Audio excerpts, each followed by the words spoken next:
Dünyada ən zalım lider ağla gələndə Adolf Hitler və Stalin kimlər yada düşüb? Elə bir liderdən danışacağım. Özü Belçikanın kralı 2-ci Leopolddur. Atası 1-ci Leopold olmuşdur. 1885-ci ildə hakimiyyətə gəlmişdir. Hakimiyyətə gələn vaxtlarda da qlobal güclər də Afrika torpağına müstəmləkəçilik də eləyirdilər deyə. Burada müstəmləkə siyasətində 1885-ci ildə Kongo dövlətində ələ keçirərək orada da özəl mülkiyyətə çevirir.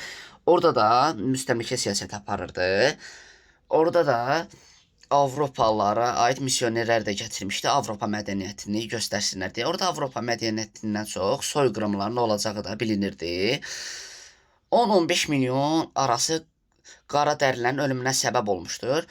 Çünki Kongoda da kalçok bir də fil dişi də önəm var idi deyə kalçok istehsalına da qara dəriləri də işlədirdilər. Orada da iş görməyənləri də əllərində kəsirdilər. Sol sağ fərq eləmirdi. Orada da gülləni boşa xərclənməsinlər deyə öldürürdülər qara dərilərini də.